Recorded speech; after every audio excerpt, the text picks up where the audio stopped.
Hey everyone, it's Will, GamerDad, with another video for you. So in today's video, we're going to show the farming results over the last 6 weeks. Now normally I do it every 3 to 4 weeks, however, I've been backlogged with creating other content, so I do apologize for the delay in that. Now that being said, first a couple of notes. As you watch through the video, I am still running through the man-eating marsh very hard. The primary reason for that is just don't really know what to do with my red keys, and so for the time being I am grinding all of Cyrus's Shadow, although I am collecting obviously tomes and true VC Grestas for people like Daisy, for example, or even Garum if I eventually get them, so on and so forth. Now in terms of my green keys, I am still running Underworld like most of you are who are in the end game, primarily for the specialized ores, especially the bullseye ore and combo rate or for the Grasta.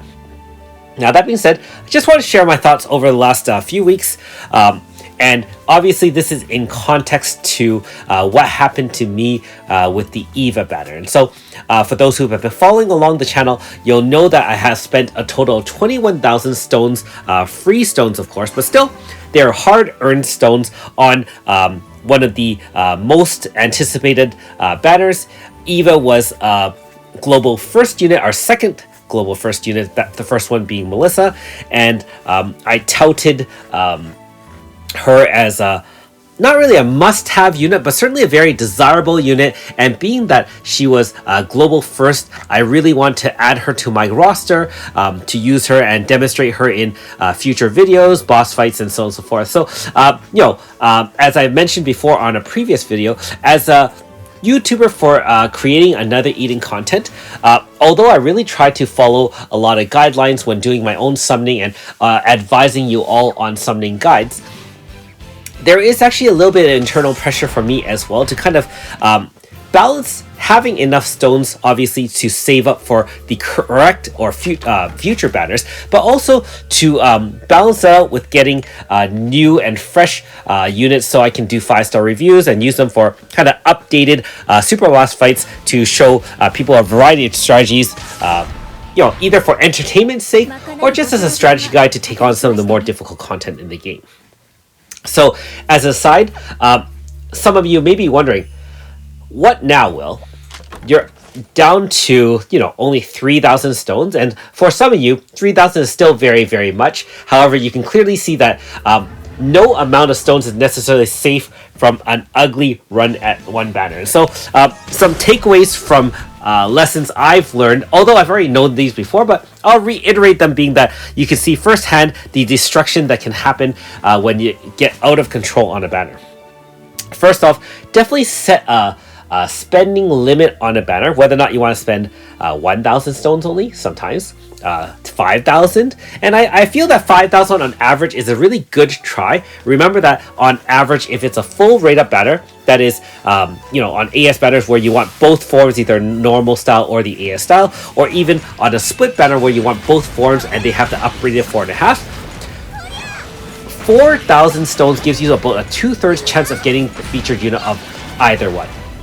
If you're talking a split banner specifically, 5,000 stones is a roughly 50% chance of getting the featured unit. And so in case of my 21,000 stones, I hit Tiramisu 4 times, and so I lost 4 coin flips while doing these pulls. Now that being said, I really should have set a budget for myself.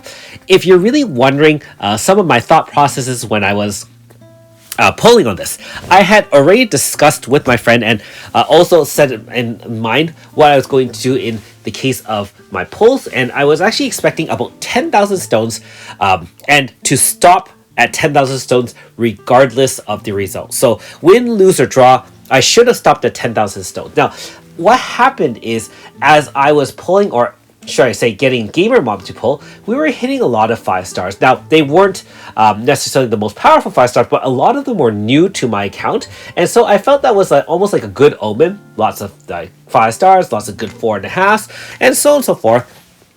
And so I fell down the rabbit hole where, 9,000, we're still doing well, let's pull some more.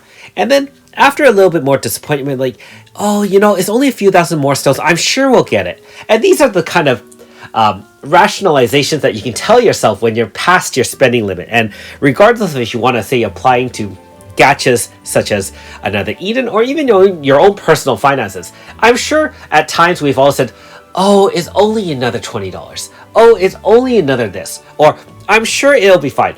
You know, if you don't stick to your budget, regardless of what it is, and this is, yes, dad speak as opposed to just gamer dad speaking, you can really get yourself in a lot of trouble. Now, in this case, I mean, for me to pick up the pieces with Another Eden account playing free-to-play strategy, I mean, I'm going to be honest with you. I've been pretty stringent and try to really save my stones until I really needed to pull. And I've also been very fortunate with previous banners. If I want to review my account over the last 3 years, which I haven't done recently, but just as a review, I've had a lot of struggles in the first year where I didn't have a lot of 5 stars. Then in the second year, things kind of looked a little bit up, although I had ugly starts like, for example, missing on Yifa, for example, spending all my stones on Radius with only a 4.5. There were some things where I cut it close, and by the end of the second year, I was pretty poor. I only had, I don't know, a few thousand stones, right? Now, 2021 was an amazing year for me. I saved a lot of stones because, let's be honest, not only did I pass in some banners, but I hit on the featured unit very, very early. Like, many of you probably recalled my Nakoko and Iyasukiya super early, for example. Other units only needed 1k, some units needed a few k, but being that I was lucky more often than not, and I hit all the right split banners, right? I didn't hit the wrong one. For example, Pizzuka, I didn't get AS Nagi, I got Pizzuka. So, you know, looking back on 2021 and being so fortunate on some of those pulls, it's only natural that luck will revert back to the average or the mean. And so, you know, as to picking up the pieces, my roster is fairly complete. I wouldn't say that I've had any major difficult trouble in the last few months taking on optional content. And so as much as I want to say I'm unhappy and upset about Eva, and naturally as a human we would all be slightly upset, you know, it's time to move on, focus on the strengths of your roster, and you know, kind of continue playing the game the way we've always been. And the other thing is that I've told myself, and you know, I've had discussions with my friend as well, you don't want to ruin your account and burn your account down to 0 in terms of stones. Once you've missed, you've missed. And, you know, as long as you look at your roster and consider all the potential holes that you have on your roster, you can move forward from that and try to target future banners in order to fill up any possible holes that you're missing in your roster. In the case of Eva or any particular unit, missing one unit should not make or break your account. With regardless of salt, right? It shouldn't make or break your account. If you're missing that many holes, it's possible for a number of reasons. You could be new to the game and you still have a lot of content to grind through and a lot of banners to get. You could be just really, really lucky for a stretch, and that kind of stretch can last for months, sometimes even a year. And sometimes, you know, honestly, there have been poor decisions where maybe you summon on an AS banner when you could have side graded, for example, or just like myself, overspent on one banner and put yourself back. These are things that your account can still recover from, provided you are willing to make some sacrifices along the way and kind of save up for the future. Case in point, remember that again, there are a lot of banners coming out for the alter units. You can argue that yes, you could save right away and time-wise in terms of getting those specialized tomes and chants and just summon those and upgrade your roster right away. Or if you want to be the free-to-play or light spender way, you really do have to grind out those chants and treatises and codexes and work your way that way, understanding that there's going to be some delayed gratification. And the purpose of these farming videos is not only that I'm trying to just share my thoughts and my musings about the game in general, is to really demonstrate with enough grinding, and keep in mind that on an average day, burning 4 red and 4 green keys with a complete roster should be like about 15 minutes a day, right? It's really a speed run, couple of runs here.